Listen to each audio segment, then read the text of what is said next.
welcome back. Today I'm going to be doing an August wrap-up. I haven't done a wrap-up since May because I think I vlogged everything that I read in June and then I didn't read a single thing in July. So here we are doing a reading wrap-up again. It's very exciting. I kind of finally feel that like desire to be making booktube videos again. So I figured today, while I have some time, I would talk to you about the books that I read in the month of August. It was a fairly decent reading month as far as like coming back to reading. I didn't read anything in July, like I said, and I really didn't read anything for the first 2 to 2.5 weeks of August, and then at the end of the month, like the last half, I finished 5 things, which I'm very happy with. So I'm going to talk to you about them. So I was thinking about doing some kind of ranking, like talking to you about them in order from my least to most favorite, but actually I'm just going to talk to you about them in the order that I read them, because that actually also happens to be the order of my least to most favorite. So let's jump right in. I only have one of the books to hold up in this video because I got most of them from the library, or I read them as audiobooks or ebooks.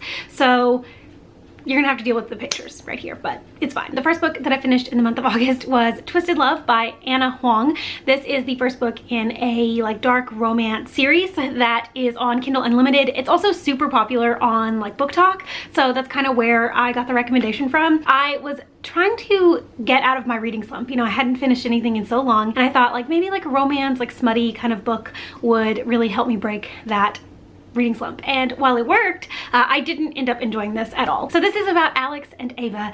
Alex is Ava's brother's best friend, and when her brother is leaving for medical school, I think he's like going to some kind of like international medical school for a year or something, he asks if Alex will just keep an eye on Ava while he's gone. Alex ends up moving into the house next door that Ava's brother rents or owns or something like that. Throughout the course of the book, Ava is trying to kind of like break the rough exterior, the tough exterior that Alex has going on, and eventually they do start a relationship, and then there's some like dark secrets from both of their pasts that sort of come out and threaten to ruin the relationship. I wanted to like this so much because it's so well loved on Book Talk, but ultimately I really didn't like it. Alex was incredibly controlling and like overprotective and overbearing to the point where I couldn't get on board with it. He treated Ava like a child, and then also like talked about how much he wanted to sleep with her. I thought that smut was pretty good, but I just ultimately didn't enjoy the relationship at all, the characters or anything. Like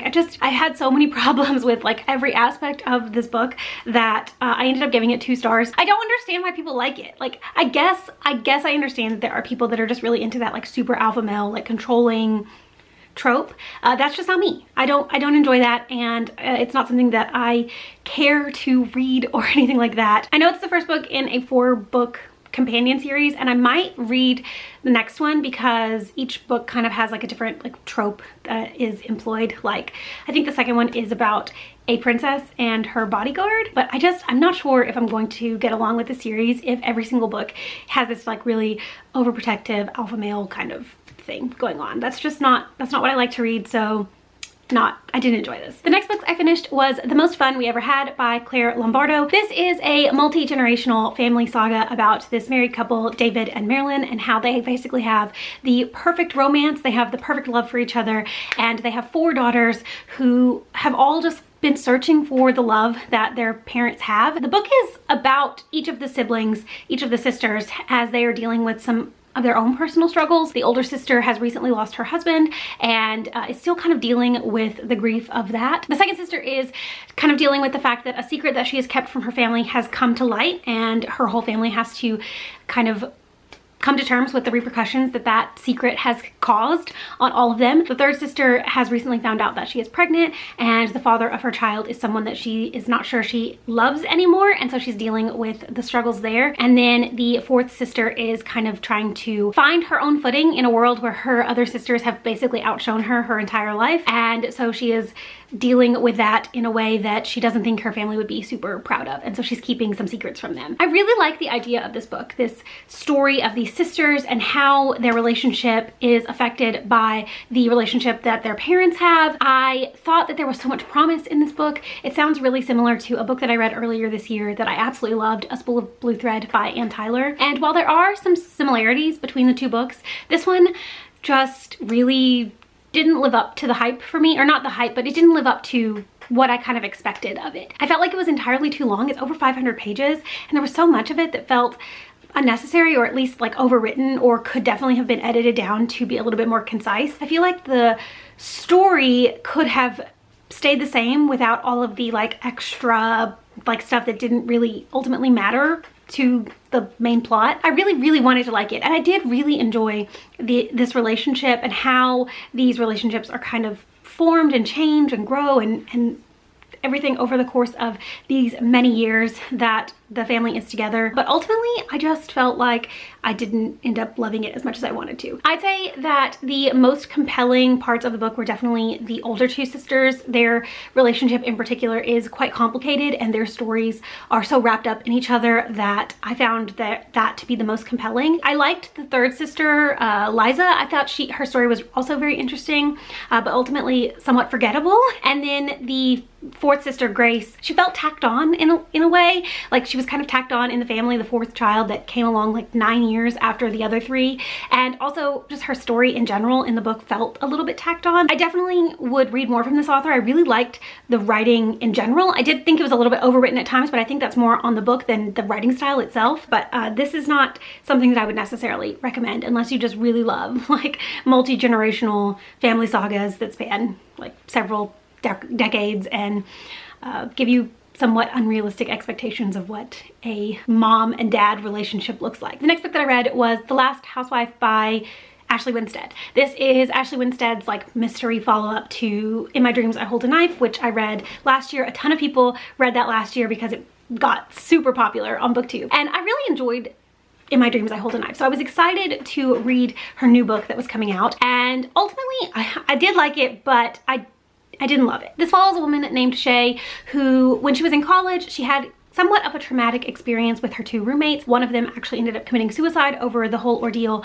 and so at the end of college, she and her other roommate decide that they are both going to leave New York, and they are never going to speak about what happened to them, and they're never going to come back or really be in contact with each other. At the beginning of the book, it is 10 years in the future, and she's listening to a childhood friend's true crime podcast when she finds out that her other roommate has also recently committed suicide in a very similar manner to their friend who died in college. And so she feels like it is her job to go back to the school where they went and kind of figure out what exactly happened. She doesn't think her friend would have committed suicide, so she wants to solve the mystery essentially of what's going on and what led to this happening. Pretty early on in the book, you find out that she and her roommates got involved in a cult early on in college, and so the whole mystery kind of stems from this cult and taking revenge on the people that have harmed her. That's such a cool premise, and I feel like there's so much there to turn it into this really cool, amazing, like mind-blowing mystery. And I felt pretty meh about it, to be honest. Like, I thought that the mystery was interesting, and I definitely didn't see some of the twists and turns coming, although some of them I for sure did. I feel like there were some problems with the writing. I can't quite put my finger on the problem that I had with it, other than there was something lacking to me. I feel like maybe we didn't really get to know the main character as well as we could have, or something about the book itself just really held me at arm's length. I didn't fall in love with the story like I was hoping to. I did sort of feel that way about In My Dreams I Hold a Knife as well. I felt like there was something kind of off about the writing style that never fully let me connect to the characters, and I don't know if it's intentional or if it's just the way that Ashley Winstead writes, but I wanted to like this one so much more than I did. I know that it's getting really amazing reviews, and I'm really happy that so many people are loving it. I do think that it's a really interesting and compelling mystery. I just feel like there's something about it, and like I said, can't quite put my finger on it, that just I didn't love it, and I was a little bit disappointed by it when I finished it. I feel like the pacing was a little bit off, and some of the reveals were a little bit weird, and I felt like there was maybe a little bit too much going on. There were so many little elements to this that made it feel a little bit like not cohesive of a story, I guess. I don't know. Like I said, wanted to love it, didn't quite love it as much as I was hoping I would. I will continue to read Ashley Winstead's mystery books because I do think she's talented, and I think that she's only going to get better, but this one just left me wanting a little bit more. The next book I actually do have a physical copy of, and that is Raybearer by Jordan Ifueko. This is the first book in the Raybearer duology. This is a YA fantasy series, and this book is actually on my 5-star predictions for 2022. I was really excited to read this because a lot of my friends on Goodreads have rated this like 5 stars and said it's the best YA fantasy that they've ever read. It is like a West African inspired fantasy. It follows a girl named Tarisai who her whole life basically she has been raised to eventually go and infiltrate the king's son's court and to kill him essentially. When she gets old enough to actually go and meet the prince, she does almost immediately become friends with him and she does join his court, and then crazy stuff happens from there. It is a really political and super compelling fantasy story. There's a mystery element, there's all these like little things about it that make it just like very entertaining to read. I loved the politics. I felt like the just like inner court workings and like the inner country workings of all these like different nations and the different races of people were super compelling, super interesting. I really loved Tarisai as a main character. I also really liked all of the side characters, Dio, Sanji, Kira. They were all very fun to read, their little friend group. I felt so connected to each of them and I really was rooting for the story. There are some like mystery sort of things that are revealed throughout the course of the book that I definitely saw coming. Like I didn't think it was overly surprising at some of the reveals that we got, but I did really like the really complex relationships and the, like I said, the politics were super interesting. The one place I do feel like this book is lacking is in the magic system, the explanation of the magic system. Essentially, the prince and his court, he chooses like 11 advisors or something, and they're all connected through something called the Ray. He is the Ray bearer, and they are all connected through the Ray. I might have missed it because I listened to the audiobook, and I don't know if that was necessarily the best way to go in consuming the story, but I didn't really understand exactly what the Ray bearer's powers were other than to have these connections and also like protect the country. Maybe that's explained a little bit more in the second book because obviously we learn a lot towards the end about how the magic system is even more than what the characters thought it was. I did think this was really interesting. I didn't love it as much as I was hoping I would. It definitely wasn't a 5-star read. Maybe it's because I'm kind of in this place where I'm like moving away from YA. I don't tend to love YA as much as I used to.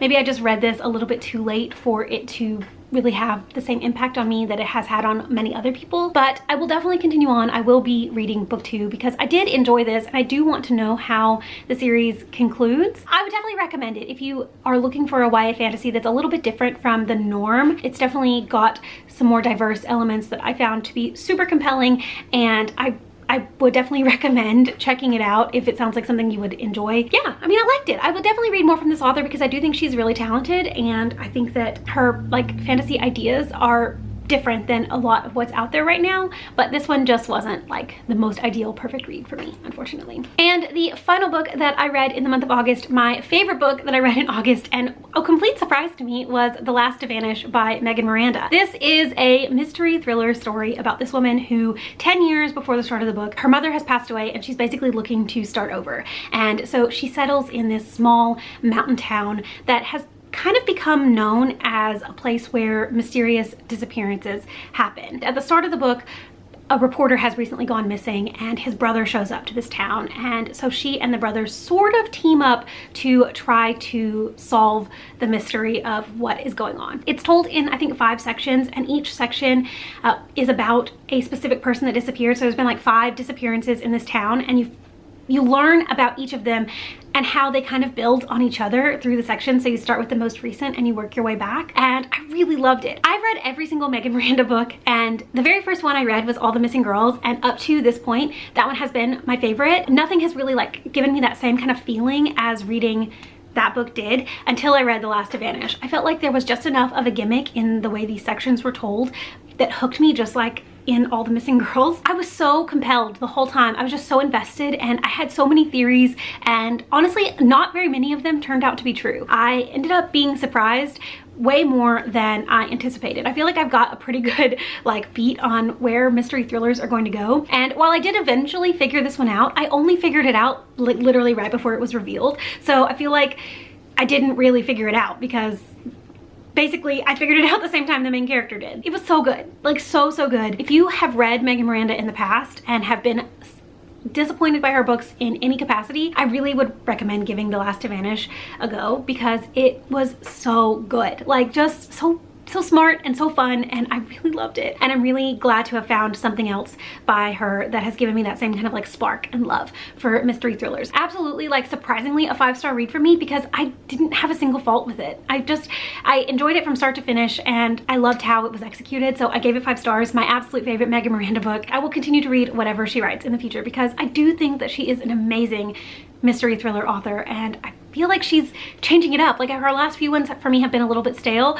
but this one has given me like new hope for the future of her writing. So I would highly recommend checking it out if you're a mystery thriller reader. If you're not, I feel like this is a great place to start. Like, I feel like this is a really good mystery to get going with because it is surprising in a lot of ways, and I loved it. I absolutely loved it. So those are all the books that I read in the month of August. Overall, it was a pretty decent reading month. I didn't love everything that I read, but I also didn't really hate anything that I read, which is always a win. Let me know down in the comments if you read any of the books that I mentioned in this video and what you thought about them. Do you have similar or different opinions to me? I'd really love to know. Also, let me know some books that you read in the month of August, or maybe your favorite book that you read in August. I'd really love to know that as well. Thank you so much for watching. I hope you enjoyed this video, and I will see you again very soon. Bye!